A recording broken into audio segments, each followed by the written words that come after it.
BJP రాష్ట్ర అధ్యక్షుడు కేంద్ర మంత్రి కిషన్ రెడ్డి విజయ సంకల్ప యాత్రలో భాగంగా రాష్ట్ర వ్యాప్తంగా 1025 కిలోమీటర్ల మేర 5 బస్సు యాత్రలు చేపట్టనున్నట్లు తెలిపారు. ఈ నెల 20 నుంచి మార్చి 4వ తేదీ వరకు యాత్ర కొనసాగుతుందని తెలిపారు. ఆదిలాబాద్, పెద్దపల్లి, నిజామాబాద్ పార్లమెంట్ నియోజకవర్గాల్లో కొమరంభీం యాత్ర, కరీంనగర్, మెదక్, జహీరాబాద్, చేవేళ్లలో శాతవాహన యాత్ర, ఖమ్మం, వరంగల్, మహబూబాబాద్ కాకతీయ యాత్ర, మహబూబ్ నగర్, నాగర్ కర్నూల్, నల్గొండలో కృష్ణమ్మ యాత్ర, భువనగిరి, మల్కాజ్గిరి, హైదరాబాద్, సికింద్రాబాద్లో భాగ్యనగర యాత్ర పేరిట యాత్రలు చేస్తామని తెలిపారు.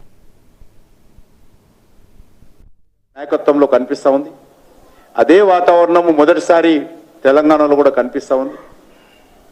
ఇది ఇప్పుడే కాదు, మొన్న జరిగినటువంటి శాసనసభ ఎన్నికల్లో కూడా అనేక మంది ప్రజలు ఈ ఒక్కసారి వదలండి, వచ్చే పార్లమెంట్ ఎన్నికల్లో ఖచ్చితంగా బీజేపీకి నరేంద్ర మోడీ గారికి అండగా ఉంటామని అనేక ప్రాంతాలలో ప్రజలు చెప్పిన విషయాన్ని మనం చేస్తా ఉన్నాం.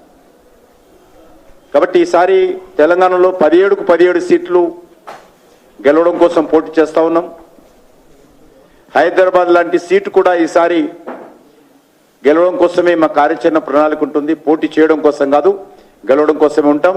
ఖచ్చితంగా హైదరాబాద్లో కూడా ఎంఐఎంను మట్టి కరిపించే విధంగా మా కార్యాచరణ ప్రణాళిక రూపొందించుకుంటున్నాం. ఇటీవల జరిగినటువంటి శాసనసభ ఎన్నికల్లో కూడా ఓల్డ్ సిటీలో కూడా అన్ని అసెంబ్లీలో కూడా మంచి ఓటు బ్యాంకు బీజేపీ పొందడం జరిగింది. మంచి వాతావరణంలో ఉన్నది. ఈ యొక్క ఎన్నికల్లో మీకు అందరికీ తెలుసు, ప్రధానంగా కాంగ్రెస్ పార్టీకి, భారతీయ జనతా పార్టీకి కొన్ని రాష్ట్రాల్లో పోటీ ఉంటుంది. అన్ని రాష్ట్రాలు కాదు, కొన్ని రాష్ట్రాల్లో, అందులో తెలంగాణ ఒకటి. చాలా రాష్ట్రాల్లో కాంగ్రెస్ పార్టీ అసలు పోటీకే లేదు, అడ్రస్సే ఉండదు. కానీ తెలంగాణలో బీజేపీకి కాంగ్రెస్కు ఉంటుందని మేము ఆశిస్తూ ఉన్నాం.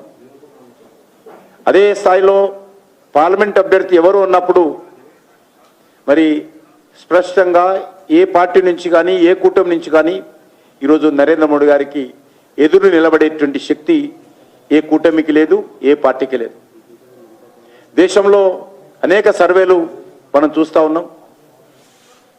నరేంద్ర మోడీ గారి నాయకత్వం గత 10 సంవత్సరాలలో దేశంలో అనేక రకాల అభివృద్ధి కార్యక్రమాలు కానీ, సంక్షేమ కార్యక్రమాలు కానీ, విధానపరమైన నిర్ణయాలు కానీ